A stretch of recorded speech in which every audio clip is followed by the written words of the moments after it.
하나님 말씀 데살로니가전서 2장 9절에서 12절까지 보겠습니다.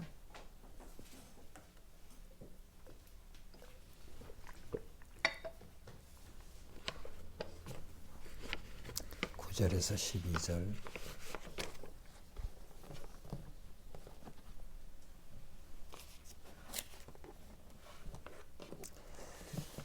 교독하겠습니다.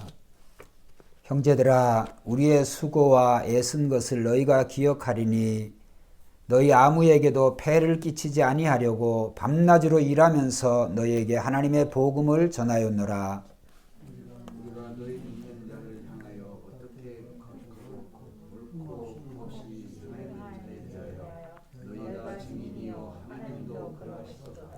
너희도 아는 바와 같이 우리가 너희 각 사람에게 아버지가 자기 자녀에게 하듯 권면하고 위로하고 경계하노니 이는 너희를 부르사 자기 나라와 영광에 이르게 하시는 하나님께 합당히 행하게 하려 함이라. 아멘. 오늘 저는 본문의 내용을 가지고 아비와 같은 전도자라고 하는 그런 주제로 말씀을 드리려고 합니다. 아비와 같은 전도자. 11절에 보면 11절 하반절에 아버지가 자기 자녀에게 하듯 권면하고 또 위로하고 경계하노니 그런 말씀이 나옵니다. 그래서 아비와 같은 전도자라고 하는 주제로 잠시 말씀을 묵상해 보려고 합니다. 우리가 2장은 사도 바울이 이 데살로니가 이 교회를 이제 회상하면서 그 교회를 떠나올 때 이제 급하게 나왔기 때문에 이 사도 바울의 그 전도 사역에 대해서 비방하는 자들이 여러 가지 그런 이유를 들어가지고 비방하고 또 비판하는 그런 내용에 대한 변명이고 변증이다라고 하는 그러한 말씀을 드렸습니다. 그래서 2장과 3장의 그러한 내용에 대해서 사도 바울이 그 개인의 솔직한 그 심정이 진솔하게 잘 드러나 있습니다. 그래서 지난 시간에 사도 바울은 두 가지로, 첫째, 하나님의 그러한 고난을 위탁받은 그런 청지기와 같은 그런 자세로 데살로니가 그런 성도들을 대했다라고 하는 그런 주제로 말씀을 드렸고, 그리고 지난 시간에는 5절에서 8절을 중심으로 해서 유모와 같이 이 자녀들을 돌보는 그런 유모와 같이 그런 유순하고 온화한 그러한 마음을 가지고 데살로니가 교인들을 대했다라고 하는 그런 말씀을 가지고 지난 시간에 살펴보았습니다. 오늘은 이 아비로서, 오늘은 이 아비라고 하는, 아버지라고 하는 그런 단어가 나오는데, 아버지와 같은 그런 마음으로 사도 바울이 데살로니가 교인들을 대했다고 하는 것에 대해서 이제 말씀을 드리려고 하는데, 특별히 아버지 하면은 엄마하고 아버지와는 이제 그런 차이가 많이 있죠.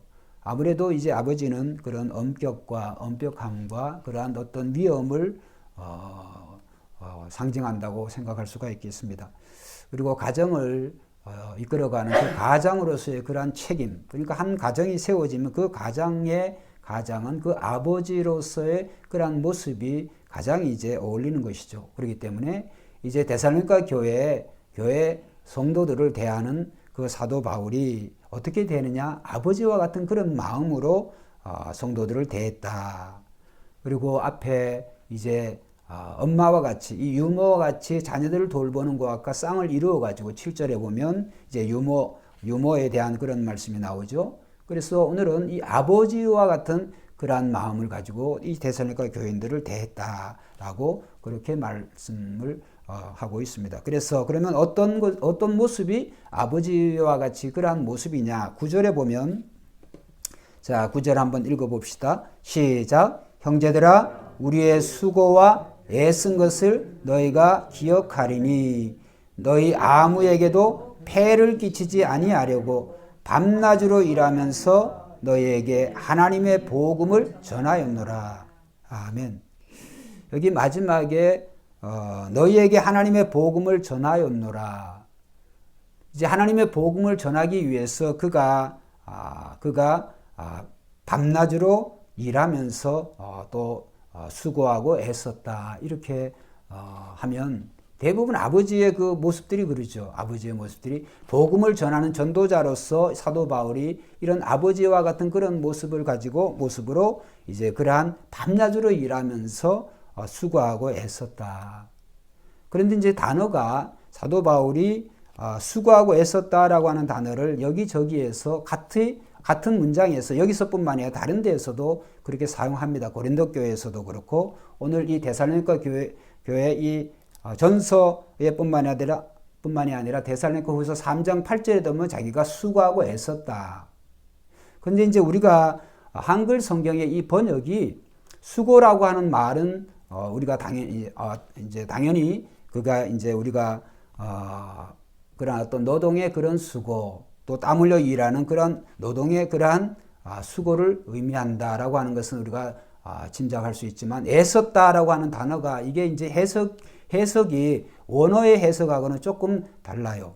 그러니까 원어적으로 본다고 한다면 여기 애썼다, 힘쓰고 애쓴다라고 할 때 애쓴다라고 하는 것은 이제 매우 궁핍하고 핍절한 상태, 그러니까 매우 가난한 상태, 매우 배고픈 상태, 그런 상태를 애썼다라고 하는 그러한 단어의 의미가 되어집니다. 그래서 그냥 한글 개역 성경으로 수고하고 애썼다라고 할 애를 썼다라고 하는 그것에 대해서 우리는 어떤 그런 육체적인 굶주림, 배고픔, 그런 어떤 궁핍 이런 것은 나타나지를 않아요.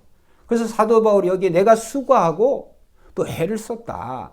그 애쓴 것은 특별히 수고한다고 하는 것은 그 뒤에가 밤낮으로 일하면서, 그러니까 사도 바울이 밤낮으로 무슨 일을 했을까? 밤낮으로 복음을 전했다. 이것도 되어지지만은 이 문맥상에서 사도 바울이 밤낮으로 자기가 수고하고 애썼다라고 하는 것은 두 가지를 우리가 생각해 볼 수가 있습니다. 첫째가 뭐냐 하면 사도 바울은 지난 시간에 우리 유순열 장로님이 대답을 잘 해주신 것과 같이 우리가 교회에서 데살로니가 교회에서 교회를 세우고 또 이 교회를 섬긴 그런 사도 바울과 그의 팀들에게 그 전도팀에게 이 데살로니가 교회가 그들의 생계를 이제 책임져 주고 또 사례를 지불하고 이런 게 아니에요. 그러니까 생계 유지도 하고 복음도 전하고, 그러니까 복음 전하고 이들을 정말 심고 물 주고 이들을 최선을 다해서 하나님의 복음을 증거하고 가르치는 것도 정말 버거운데 최선을 다하고 정말 그런 수고를 안 했겠어요? 그런데 또 수고는 뭐냐 하면 그 생계 유지, 생활을 하려고 그들이 밤낮으로 일을 했다. 그래서 이제 사도행전 18장에 보면 이 사도 바울이 아볼로와 브리스가와 같이 이 천막 짓는, 텐트를 짓는, 이 장막을 만드는 그런 기술을 가졌어요. 그래서 사도 바울은 이 자비랑 전도를 하면서 특별히 그러한 어떤 텐트를 짓고 장막을 짓고 이런 것을 만들어가서 팔고 이렇게 해서 그 전도비를 사도 바울이 스스로가 마련을 했어요. 그 일을 얘기하는 거예요. 그러니까 데살로니가 교회 3주 동안 있으면서 사도 바울은 그냥 보면 그 3주간에 그냥 복음이 그저 전해진 게 아니에요. 우리가 2장에도 2장 1절에서 2장 앞에 우리가 같은 2장이지만은 1절 2절에 보면 형제들아 우리가 너희 가운데 들어간 것이 헛되지 않은 줄을 너희가 친히 아나니 너희가 아는 바와 같이 우리가 먼저 빌립보에서 고난과 능력을 당하였으나 우리 하나님을 힘입어 많은 싸움 중에 하나님의 복음을 너에게 전하였노라. 빌립보에서 그 앞전에 데살로니가 오기 전에 빌립보에서도 정말 이 복음 전하는 걸로 통하여서 여러 가지 그런 핍박과 그런 정말 고난을 당하였는데 데살로니가 교회에서 역시 마찬가지였어요. 그리고 이 데살로니가 교회가 사도행전 17장에 보면은 그 시작이 야손이라고 하는 사람의 집에서 시작이 되어졌어요. 그러면 사도 바울이 이 데살로니가 교회를 야손의 집에서 하면서 모여드는 사람들, 그렇죠? 모여드는 사람들에 대해서 그들에게 먹이지 아니하고 그들의 어떤 물질적인 그러한 것이 없었겠어요? 사람이 모이는데 예수님의 그 전도도 그랬죠. 그렇기 때문에 그러한 것들을 또 야손의 집에서 이 사도 바울이 머물렀을 때 아마 공짜로 또 그냥 공짜로 그렇게 해줬을 것이다. 이렇게 우리가 생각을, 야손의 집에서 시작이 되었다면 우리가 그렇게 생각을 할 수가 있어요. 그렇지 않습니다. 사도 바울과 같은 지금 그런 성격과 기질을 보면 야손의 집이든 루디아의 집은 어디에 있든지 간에 사도 바울은 그러한 데 대한 어떤 누를 끼치는 것에 대한 굉장히 어떻게 보면 그런 것에 대해서 사도 바울이 뭐 싫어했다라고 하는 것보다 폐를 끼치지 않으려는 그런 마음이 굉장히 강해요. 그러니까 상식적으로 우리가 생각해 볼 수가 있는 것은 사도 바울이 야손의 집에서뿐만이 아니라 그가 가정교회가 되든 어느 교회가 되든 그가 머무는 그런 체제비까지도 자기가 수고해서 자기가 돈을 벌어서 그 비용을 지불했다라고 생각을 할 수가 있습니다. 그렇기 때문에 사도 바울의 그 데살로니가 교회에 3주간 있었던 정말 밤낮으로 일을 해야 밤낮으로 일을 하고 그 일한 그런 비용을 가지고 체제비도 그 야손이 받으려 그랬겠습니까? 받으려 안 그래도 이 사도 바울이 지출을 하는 거죠. 왜 그러냐면 그런 사도 바울의 이런 작은 행동 하나하나가 이제 믿지 않는 자들에게서는 빌미를 제공을 해줘요.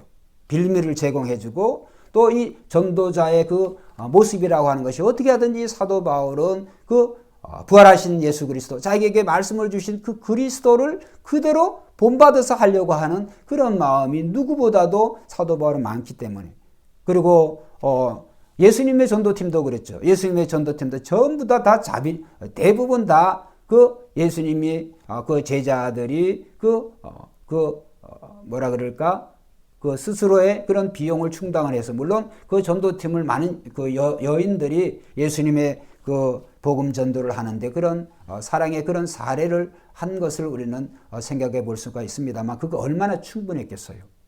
그런 걸 보면 오늘 우리 이 사도 바울은 아버지와 같이 정말 그 아버지와 같이 그 데살로니가 교회를 그 교회를 책임지는 그런 가장으로서의 그런 역할을 잘 감당하고 또 본을 보여주기 위해서 사도 바울은 최선을 다해서 밤낮으로 그가 수고하는 가운데 애썼다고 하는 것은 아주 궁핍한 상대, 아주 궁핍하고 아주 배고픈 그런 상태로 그가 복음을 전했다라고 하는 것을 오늘 이 사도 바울이 이제 고백을 하고 있는 거예요. 그걸 너희가 알지 않냐? 그래서 그 말씀에 대해서는 너희와 하나님이 증인이다 이렇게 이제 말씀하고 있죠.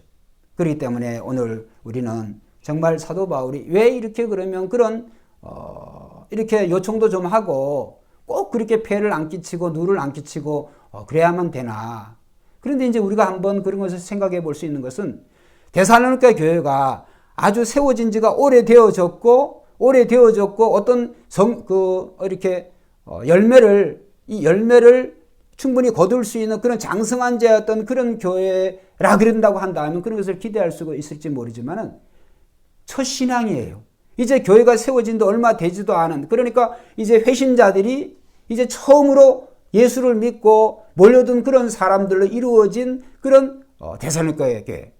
그러니까 그 안에서도 이제 믿음의 역사도 일어나고 사랑의 수고도 있고 그 다음에 그 소망의 인내를 가진 그런 교회였지만 사도 바울과 같이 장성한 자의 그런 믿음을 볼 때 그 데살로니가 교회에게 그러한 누를 끼치고 싶지 않은 거죠. 그래서 이제 사도 바울은 영적인 아버지로서의 그런 어떤 영적인 그런 먹이를 그 하나님의 말씀을 먹이는 데 집중을 하고 그 다음에 그 이외에 그러한 어떤 비용이나 어떤 물질적인 그러한 필요한 부분은 절대적으로 누를 끼치지 않음을 통하여서 교회에게 짐을 지고 싶지 않는 그런 것이 사도 바울의 자세였다. 그래서 10절 9절 우리가 다시 읽어보면 형제들아 우리의 수고와 애쓴 것을 너희가 기억하리니 너희 아무에게도 폐를 끼치지 아니하려고 밤낮으로 일하면서 너희에게 하나님의 복음을 전하였노라. 제가 이 말씀을 보면서 이 땅을 살아가는 대다수 아버지의 모습들이 이런 모습으로 지금 살아가고 있지 않나 이런 생각이 듭니다. 대부분 우리 아버지의 모습들이 그러죠. 그런 것과 같이 이 영적인 일에도 마찬가지다. 영적인 일에도 이렇게 이 아비의 모습은 참 물론 이 어머니도 아낌없이 주는 그런 사랑이지만은 이 아버지가 그 가정을 이끌어가는 가정으로서의 그런 어떤 역할과 책임에 대해서 그 자녀들은 잘 모르죠. 근데 이제 오늘 집사람 그런 얘기를 했나? 저도 자녀이기도 하고 또 부모이기도 하고 아버지이기도 하잖아요. 이 자녀들은 절대로 죽었다 깨어나도 부모는 못 될 것 같아요. 저도 자식이지만 부모가 있지만 우리 부모님이 저를 생각하는 마음과 또 제가 부모님 생각하는 마음하고는 많은 차이가 있어요. 또 저희 자녀들 셋이나 있는데 그 자녀들과 자녀들이 생각하는 마음과 또 아버지가 엄마가 또 자녀를 생각하는 그런 마음은 차이가 있어요. 그런 것처럼 오늘 우리는 정말 하나님의 교회를 특별히 우리의 믿음의 이 지체들이 모인 이 하나님의 교회가 이 사도 바울과 같은 그런 아버지와 같은 그런 모습으로 우리가 서로를 잘 이제 섬기고 이끌 때 정말 우리 새벽교회는 데살로니가 교회 그 이상으로 하나님의 칭찬이 있는 그런 믿음의 역사, 사랑의 수고, 또 소망의 인내로 넘쳐나는 그런 교회가 될 줄로 믿습니다. 그렇기 때문에 오늘 우리는 언제나 이 아버지가 그 하는 그 사랑의 수고, 헌신, 그거는 말로 어떻게 표현을 할 수가 없어요. 말로. 그 어떻게 구체적이게, 엄마들은 이렇게 말 표현이 이렇게 여성분들이니까 아주 세세하게 또 자세하게 했는데 아버지는 무뚝뚝해요. 경상도 아버지는 그렇다고 그러잖아요. 저 역시도 그러는데 아주 무뚝뚝하죠. 그리고 감정 표현을 잘 못해요. 그러한 것들에 대해서. 그런데 가정에 대한 그런 가장으로서의 그런 역할에 대해서는 누구도 따라갈 수가 없어요. 그런 걸 보면 사도 바울은 그러한 자세로 자기가 정말 밤낮 일하면서 그런 수고하고 또 애썼다. 그러니까 그러한 생계 유지라고 하는 그러한 것, 그 다음에 복음 전파라고 하는 이 두 가지 일을 사도 바울은 상당히 벅차게 가는 곳마다 그는 감당하고 있었다라고 하는 것을 우리가 생각해 볼 수가 있습니다. 그래서 이 데살로니가 교회에 이 사도 바울이 급하게 떠났지만 사도 바울이 그 3주간 어떻게 내가 너희에게 본을 보였고 행했다고 하는 거 너희가 기억하지 않냐. 그래서 10절에 보면 10절 한번 읽어봅시다. 이 일에 대해서. 자, 시작. 우리가 믿는 자들을 향하여 어떻게 거룩하고 옳고 흠없이 행하였는지에 대하여 너희가 증인이요 하나님도 그러하시도다. 저기 보면 앞에서는 밤낮 수고하고 애썼다. 그리고 또 하나는 오늘 여기 10절 말씀에 우리가 믿는 너희 믿는 자들을 향하여 어떻게 거룩하고 옳고 흠없이 행하였는지 세 단어가 딱 나오죠.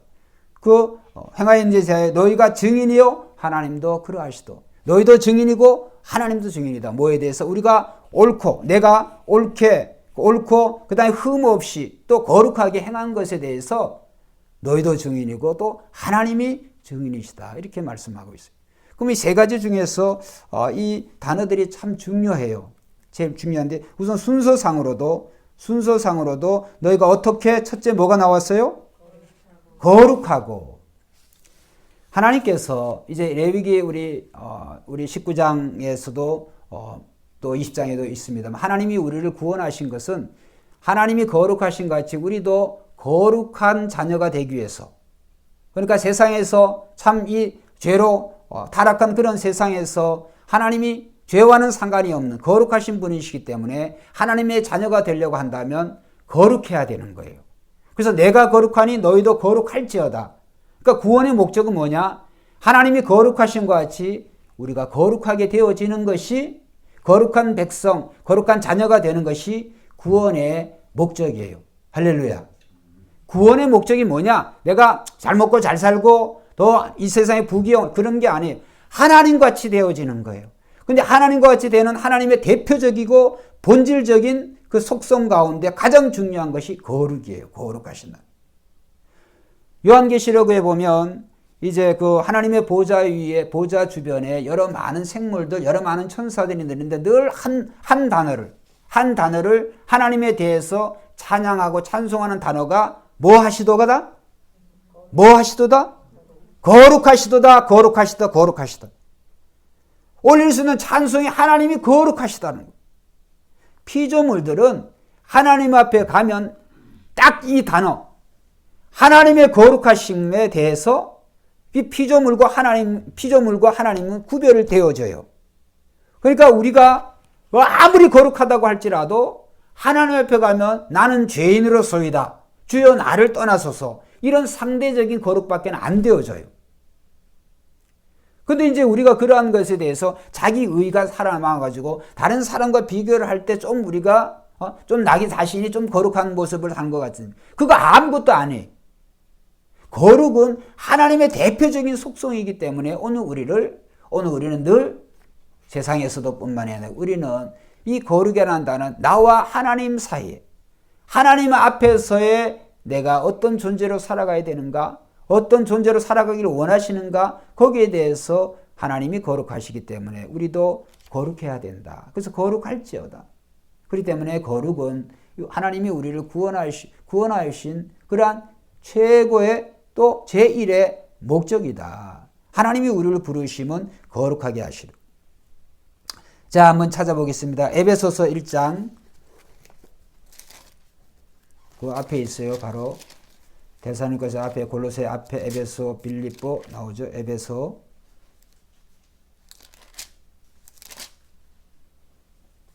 자, 1장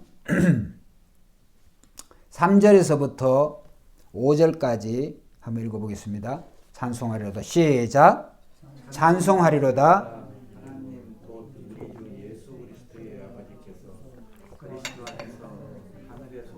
모든 신령한 복을 우리에게 주시되 곧 창세전에 택하사 우리로 사랑 안에서 그 앞에 거룩하고 흠이 없게 하시려고 5절 그 기쁘신 뜻대로 우리를 예정하사 그리스도로 예수 그리스도로 말미암아 자기의 아들들이 되게 하셨으니. 할렐루야. 5절에 4절에 딱 나오잖아요. 곧 창세전에 그리스도 안에서 우리를 택하사. 택하신 목적이 뭐냐? 우리로 사랑 안에서 그 앞에 그리스도 앞에 또 하나님 앞에 뭐예요? 거룩하고 흠이 없게 하시려고. 다시 본문으로 돌아가면은 이 데살로니가 전서의 2장 10절의 말씀, 우리가 너희 믿는 자들을 향하여 어떻게 거룩하고 옳고 흠 없이 행하였는지, 앞에 거룩하고 흠 없이 행하였는지 이게 나오잖아요. 옳다고 하는 말은 이제 또 이웃에 대한 그런 말씀인데, 그래서 첫째로 우리는 이 사도 바울은 아비로서의 이 데살로니가 교회와 또 교회뿐만이 아니라 여러 교회들이 생길 때 늘 이 거룩하게, 그러니까 하나님 앞에서 내가 다른 사람 앞에서 하는 게 아니라 하나님 앞에서 자기가 그렇게 거룩하게 행하려고 그렇게 했다, 힘썼다. 그걸 너희가 알고 하나님이 아신다. 하나님이 증인이시다. 이렇게 말씀하는. 그리고 또 중요한 말씀이 오늘 이제 우리가 데살로니가전서 읽었잖아요. 자, 4장으로 넘어갑니다. 그 뒷장에도 나와요. 자, 4장 1절부터 8절까지 한번 읽어보겠습니다. 데살로니가전서 4장 1절로 8절 제가 교독하겠습니다. 그러므로 형제들아, 우리가 끝으로 주 예수 안에서 너희에게 구하고 권면하노니 너희가 마땅히 어떻게 행하며 하나님을 기쁘시게 할 수 있는지를 우리에게 배웠으니 곧 너희가 행하는 바라 더욱 많이 힘쓰라. 우리가 주 예수로 말미암아 너희에게 무슨 명령으로 준 것을 너희가 아느니라. 자, 3절 읽어보세요. 시작. 하나님의 뜻은 너희의 거룩함이니라. 곧 음란을 그 다음에 4절 각각 그 거룩함과 존귀함으로 자기의 아내 대할 줄을 알고 하나님을 모르는 이방인과 같이 세욕을 따르지 말고 이 일에 분수를 넘어서 형제를 해하지 말라. 이는 우리가 너희에게 미리 말하고 증언한 것과 같이 이 모든 일에 주께서 신원하여 주심이라. 7절 하나님이 우리를 부르심은 부정하게 하심이 아니요 거룩하게 하심이니. 8절 그러므로 저버리는 자는 사람을 저버림이 아니요 너희에게 그의 성령을 주신 하나님을 저버리십니다. 아멘. 확실하게 딱 나오잖아요. 그러니까 우리가 거룩함을 저버린다고 하는 것은 7절의 말씀에 보면 8절의 말씀에 나오죠. 사람에게 저버리는 것이 아니라 사람에게 버리는 것이 아니라 우리에게 성령을 줘 하나님을 버리는 것이라. 그러니까 늘 우리는 이 거룩함은 하나님과 우리와의 그런 관계예요. 또 우리가 마땅히 들어야 될 그런 속성이기 때문에 늘 거룩함은 하나님과 관계되어 있어요.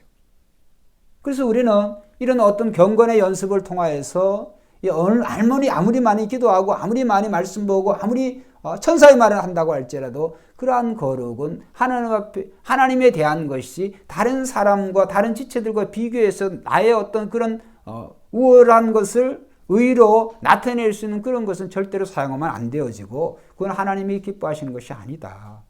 그 때문에 우리는 항상 부족한 정말 우리가 거룩하게 살지만 늘 하나님 앞에 우리가 부족하잖아요. 그래서 늘 우리는 이 그런 거룩한 삶을 살 때 하나님이 가장 기뻐하시고 또 구원받은 자로서 하나님이 가장 기뻐하시는 모습이 거룩함을 추구하는 그런 삶인 줄로 믿습니다.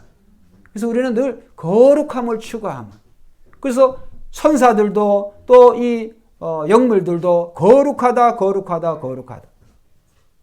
그리고 천사들을 보면 그 천사들과 내 생물들을 보면 그들이 그 천사들 같은 경우는 그 날개를 가졌고 그걸 이제 의인법적인 표현이죠. 날개를 가졌고 그다음에 그 발이 뭐 신발을 신고 천사가 신발을 신고 뭐 날아 이런 표현이 없잖아요. 그 항상 천사는 성막이나 성전에 그 새겨진 그런 천사의 그런 모습들을 보면 그 케루빔을 천사에도 여러 이제 명칭과 그런 등급이 있으니까 이제 어떤 그런 이름들이 있죠. 어쨌든 중요한 것은 그 발이 노출되어 있어요. 발이 노출되어 있는데 계시록에 보면 어떻게 해요? 하나님 앞에서는 날개가 6날개를 두 날개로 노출되어 있는 거룩하신 하나님과 직접 볼 수 있고 하나님이 또 하나님 입장에서 하나님 보실 수 있는 그런 노출되어 있는 것에 대해서 천사들이 날개로 자기 얼굴을 가리고 그 다음에 뭐를 가려요? 발을 가려요. 그거예요. 거룩하신 하나님 앞에서 인간이 노출되어서 거룩할 게 없어요. 피조물이. 그러니까 피조물과 이 하나님을 창조주 하나님, 전능하신 하나님, 거룩하신 하나님과 구별짓는 제1의 속성이 바로 거룩합니다. 거룩함. 그래서 우리는 하나님이 우리를 구원하신 목적이 오늘 이 데살로니가서 4장에 있는 것과 같이 7절 하나님이 우리를 부르시며 부정하게 하시며 거룩하게 하심이니 하나님이 우리를 부르심이 거룩한 사람이 되라고 하는 거예요. 할렐루야. 거룩한 사람. 그래서 날마다 거룩한 사람이 정말 하나님이 가장 기뻐하시고 그 다음에 구원받은 하나님이 우리를 구원해 주시는 목적이 바로 거룩한 사람이 되게 합니다.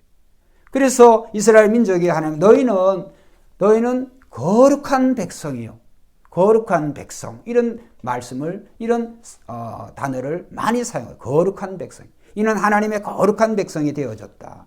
그래서 사도 바울이 아버지로서의 정말 위엄과 아버지로서의 엄격함도 있지만 사도 바울이 추구했던 것은 그 아버지의 모습 속에서도 늘 거룩하게 아버지의 모습 속에서도 이 거룩함을 드러내려고 했다. 왜? 사도 바울은 예수 그리스도를 대신하는 그렇죠. 예수 그리스도를 대신하는 또 그 예수 그리스도 하나님 아버지의 모습을 이 세상에 계실 때 드러내려고 하는 것이 그 예수님의 모습이었죠. 그렇기 때문에 이 거룩함은 날마다 우리가 매일 추구해야 될 마땅한 그러한 정말 속성이다, 특징이다. 그래서 우리는 성도들의 여러 가지 많은 사랑의 수고도 있고 여러 가지 믿음의 역사 또 여러 가지 성령의 여러 그러한 은사들이 아주 많다고 할지라도 이 거룩함이 없는 거룩함이 기초가 되어지지 않는 그러한 성령의 은사들이라고 하는 것은 정말 울리는 꽹과리와 같고 그러한 것들은 정말 드러날 수가 없어요. 그렇기 때문에 언제나 우리는 거룩하신 하나님 앞에 우리는 정말 우리 자신은 나는 죄인으로서이다 라고 하는 그 단어가 자동으로 나올 수밖에 없죠. 그래서 지난 시간에 말씀드린 것처럼 예수님이 베드로를 처음 부르실 때 베드로가 이제 밤새도록 그물을 던졌지만 그의 친구들과 아울러 한 마리 고기도 못 잡았는데 예수님 말씀대로 깊은 데에서 그물을 던지라 그러니까 예수님이 물론 베드로에 올라타시고 그래서 그물을 엄청나게 많이 잡아가지고 좋아하고 기뻐해야 되는데 그 배에서 꿇어 엎드려서 주여 나는 죄인으로서이다 나를 떠나소서. 그러니까 하나님 앞에서 인간은 당연히 그런 나는 죄인으로서이다 라고 고백할 수밖에 없다. 그때 왜 그럴까? 그건 하나님과 우리 사이를 극명하게 대조시켜주고 이제 피조물과 그 창조주 하나님의 그 경계가 거룩함이잖아요. 근데 중요한 것은 오늘 우리가 이 세상에 있을 때 그것이 늘 차이가 난다고 할지라도 오늘 결론적인 말씀에 보면 우리는 하나님이 우리를 부르셔서 그의 영광, 하나님 나라와 그의 영광에 이르도록 하나님이 우리를 부르셨다. 그게 이제 오늘의 12절 마지막 말씀에 나와요. 그러면 그 하나님의 영광이라고 하는 것이 결국은 아들의 영광, 예수님과 같은 그 하나님의 아들의 영광을 우리가 하나님의 나라에서 우리가 누리게 된다. 할렐루야. 그때 말씀이 나오잖아요. 천사는 얼굴을 가리고 발을 가리고 이렇게 되죠. 우리는 얼굴과 얼굴을 맞대어서 그날에는 마지막 날 주님이 오시는 그날은 우리는 얼굴과 얼굴을 맞대고 우리가 주님을 만나게 될 줄로 믿습니다.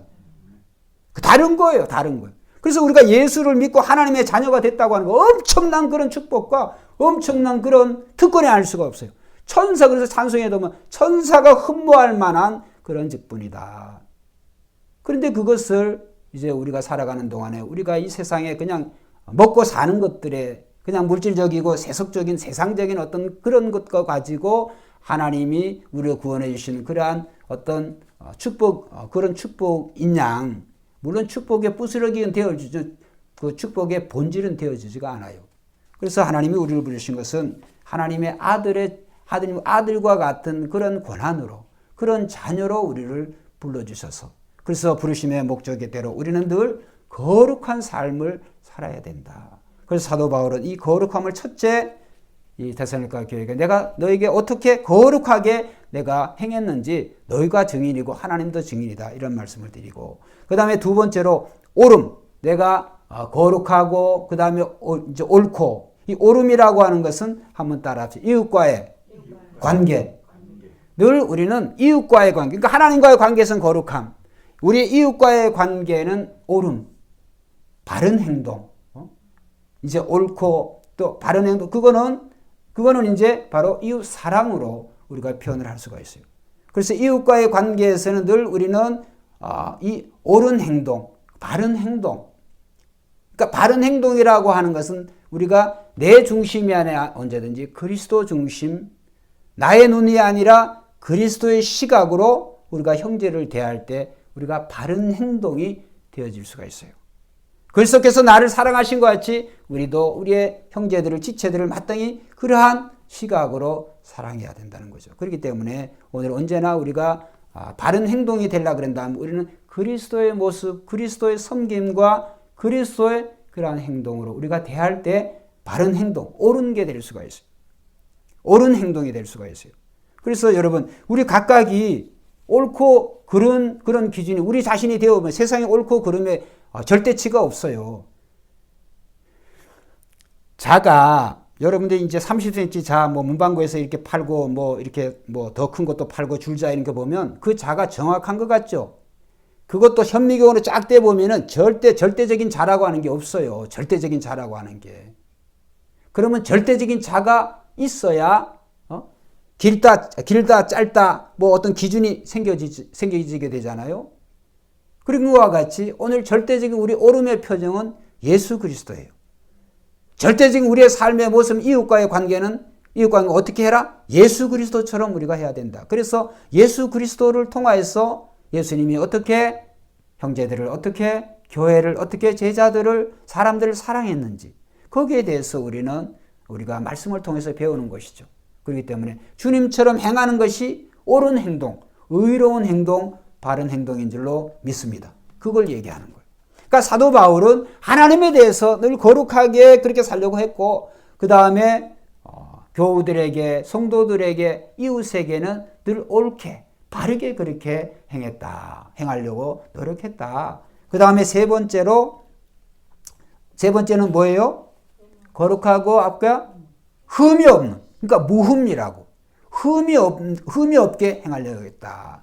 흠이 없다라고 하는 것은 이것은 이제 마지막 날 하나님 앞에, 하나님의 심판대 앞에서 우리가 무슨 그런 죄에 대한 심판이 있겠어요. 그러나 상급에 대한 그러한 우리가 심판을 받을 때 하나님께서 우리를 정말 흠 없는 자로 이제 인정해 주시는 거예요. 이거는 이제 흠이 없다라고 하는 것은 공적인 평판, 사적인 평판이 아니라 공적인 평판, 흠이 없다. 예를 들어서 이런 것이죠. 어떤 죄를 지어가지고 이제 죄를 지어서 이제 감옥을 가든지 어디를 가든지 이렇게 가기 위해서는 어떤 평가를 받아야 되잖아요. 이건 몇 년형, 이거는 뭐 집행유예 어떻게 되어졌고, 그 다음에 그 형을 살면 거기에 대해서 형을 다 살았다라고 하는 그런 평가, 이런 것이. 그 이제 공적인 이 평가, 사적으로 그래 뭐 그럴 수가 있지, 죄를 지어서 그래 그럴 수가 있지. 그런 거는 안 돼요.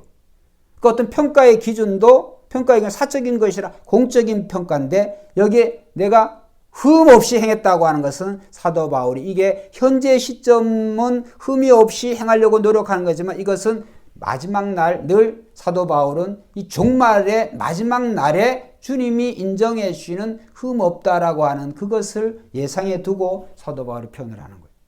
그러면 성경을 찾아보면 되겠죠. 거기에 대해 사도 바울이 어떻게 말씀해요?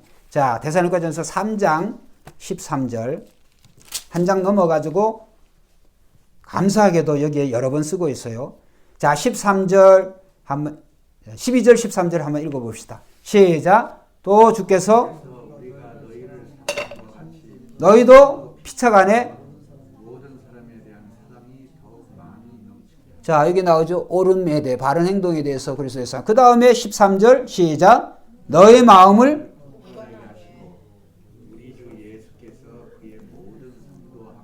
강림하실 때 하나님 우리 아버지 앞에서 거룩함에 흠이 없게 하시기를 원하노라. 할렐루야. 거룩함에 흠이 없게. 그러니까 이것은 이제 사도 바울이 이 거룩함이 하나님과에 대한 그런 관계가 매일의 그런 관계가 이게 마지막 완료형이 되어질 수가 없죠. 그 마지막 완료형이 바로 흠이 없다고 하는 거예요. 근데 그렇게 우리가 될 줄로 믿습니다. 그건 우리의 행동을 생각하면 그렇게 안 되어져요. 근데 여기 나오잖아요. 그리스도 예수께서 예수 안에 우리들은 하나님께서 그 마지막 주님이 오신 그 시간에 주님이 우리에게 흠 없는 자로 거룩한 자로 주님이 땅땅땅 선언해 주실 줄로 믿습니다. 엄청난 그런 축복 아니겠어요? 엄청난 그런 감사 아니겠어요? 그래서 사도 바울은 그렇게 표현하는 거예요. 흠 없게 우리 하나님 앞에서 거룩함에 흠이 없게 하시기를 원하노라. 그 다음에 5장 넘어갑니다. 5장 마지막 장 데살로니가전서 5장 23절 한번 읽어보겠습니다. 23절 시작. 평강의 하나님이 친히 너희를 온전히 거룩하게 하시고 또 온 영과 혼과 몸이 우리 주 예수 그리스도께서 강림하실 때 흠없게 보존되기를 원하노라. 할렐루야. 평강의 하나님이 우리를 거룩하게 하시고 그 다음에 주님이 오시는, 그러니까 이 마지막 날과 언제나 주님의 강림의 그 날과 흠 없는 게 그 같은 단어가 사용이 되어 있어요. 거룩함에 흠이 없게 되기를 원한다. 사도 바울의 그 기도죠. 그래서 오늘 우리는 사도 바울이 아버지와 같은 그러한 자세로 이 데살로니가 교회를 섬긴 것은 자기도 그렇지만 너희도 서로가 서로에게 또 이 교회에서 거룩하고 옳고 흠이 없이 행하기를 바란다. 내가 너희에게 그렇게 행했고 너희가 증인이고 하나님도 증인 아니냐. 그걸 이제 데살로니가 앞에 2장에서 10절에서 그렇게 말씀하잖아요. 다시 읽어보면 우리가 너희 믿는 자들을 향하여 어떻게 거룩하고 옳고 흠없이 행하였는지에 대하여 너희가 증인이요 하나님도 그러하시도다.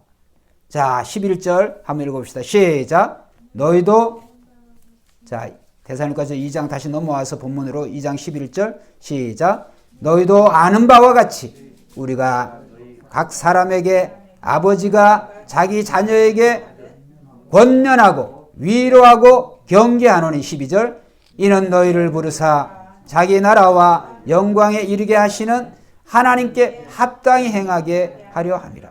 자, 마지막으로 11절을 통하여서 이제 아버지로서 이 자녀에게 하는 것이 세 단어. 권면하고 위로하고 경계하노니. 그러니까 아버지로서 오늘 우리는 우리의 자녀들을, 또 성도들에게도 그렇습니다. 아버지에게 첫째가 자녀들에게 권면하고, 그래서 권면이라고 하는 그 원어의 뜻이 이 권면하다고 하는 것이 곁으로라고 하는 단어하고 부른다라고 하는 단어의 합성어예요. 곁으로, 그 다음에 겉으로, 그 다음에 또 부른다. 그러니까 결국은 곁으로 불러서 권위 있게 가르치는 것을 권면이라 그래요. 곁으로 불러서 가까이 불러서 권위 있게 가르치는 것. 뭘? 말씀을. 그러니까 오늘 우리가 영적 아버지로서의 우리가 자녀들에게 해야 될 하나님의 말씀을 그들에게 말씀으로 정말 가르치는 것이다. 가까이. 우리가 가정은 제일 가까운 그런 환경이잖아요. 곁으로 불러서 하나님의 말씀을 권위 있게 가르치는 것이다. 그 다음에 여기 위로라고 하는 말은 가까이라고 하는 말과 비밀을 전하다, 교훈하다는 말, 이것도 또 합성어예요. 그러니까 우리 한글은 한 단어가 그냥 이 단어 하나 속에서 완전한데 이게 원어에서는 두 단어가 합쳐진 것들이에요. 그러니까 여기에 위로라고 하는 건 가까이에서 교훈하다. 이거는 개인적으로 불러가지고 이거는 감정적으로 위로한다고 하는 거예요. 감정을 가까이 불러가지고 자 이리 와 내가 할 말이 있어. 귀에다 대고 이렇게 우리가 말하잖아요. 가까이. 그러니까 아버지로서 자녀들을 대할 때 이렇게 위로라고 하는 말은 말로 위로가 되어지지만 가까이에서 그런 어떤 감정적인 그런 격려를 위로라 그런다. 원어적인 그 의미가. 그 다음에 마지막에 경계한다라고 하는 것은 한번 따라합시다. 바른 길을 증거한다. 경계한다고 하는 말은 바른 길을 알려준다는 거예요. 바른 길을 증거한다고 하는 거예요.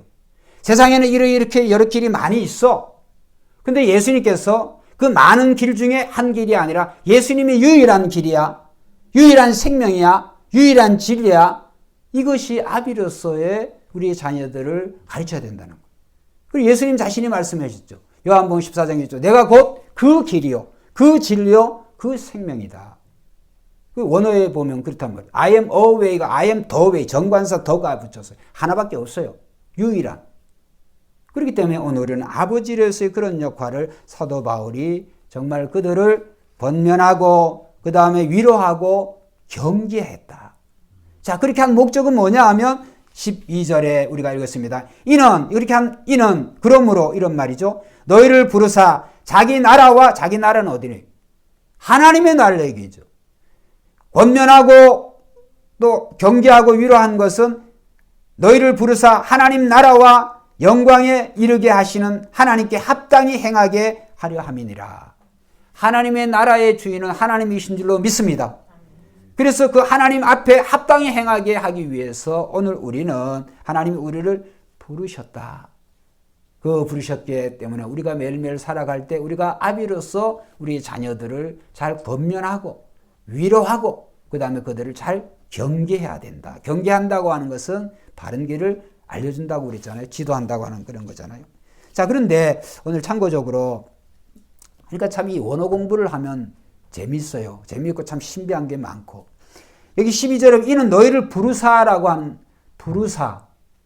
너희를 부르사라고 하는 이 말을 원래 사도 바울이 이제 우리를 부른다라고 하는 우리가 하나님께서 우리를 부른다라고 할 때는 부른다고 하실 때는 부정과거형이라고 완료형이야.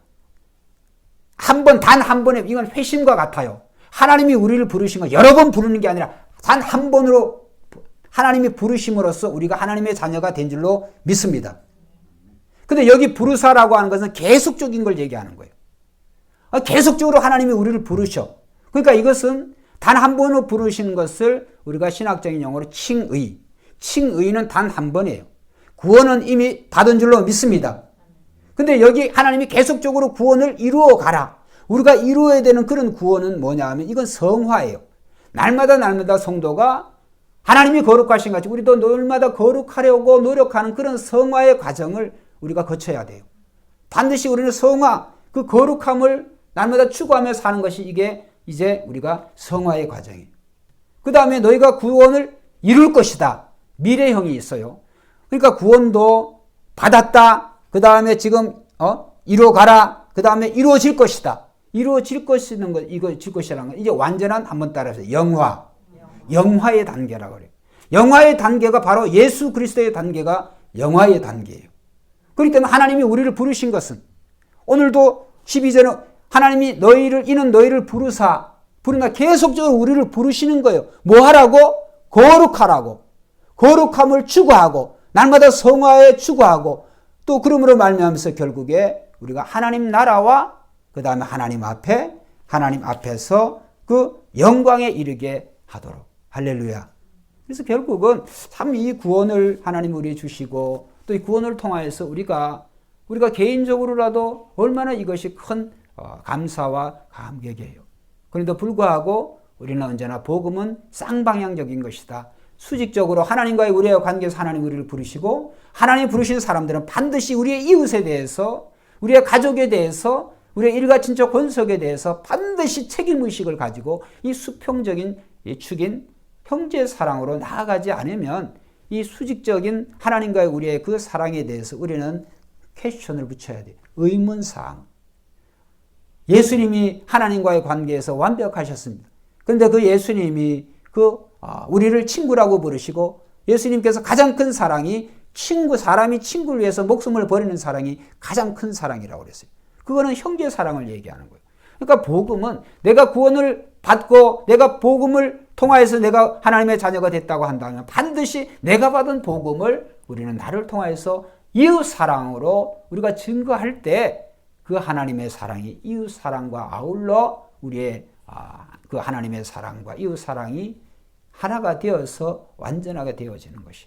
그렇기 때문에 오늘 이 사도 바울은 이렇게 데살로니가 교회에 3주 동안 있었지만은 청지와 같은 그런 자세로 유모와 같은 그런 자세로 또 때로는 부드럽고 온화하게 또 어린아이 같이 정말 낮아지기도 하고 그렇게 되어지고 오늘은 또 아버지와 같은 그런 심정으로 또 권위 있게 또 엄하게 그러면서도 이 사도 바울은 그들에게 폐해를 끼치지 아니하고 밤낮으로 수고해서 돈을 벌어서 그 생계도 유지하고 그 다음에 복음을 전하는 거에 수고를 한 것은 그 데살로니가 교인들에게 조금 더 복음 증거 이외에 누를 끼치지 않으려고 하는 그런 사도 바울의 자세를 알 수가 있습니다. 그렇기 때문에 사도 바울이 왜 그랬을까? 결국은 사도 바울은 살아도 주를 위하여 죽어도 주를 위하여 결국은 내 몸에 자기 안에 그리스도가 존귀하게 드러내기를 바란다라고 하는 것이 사도 바울의 고백이었고 그런 모습이었습니다. 그렇기 때문에 오늘 우리도 세상을 살아가는 동안에 이렇게 잘 안 된다 할지라도 우리는 날마다 거룩을 추구하고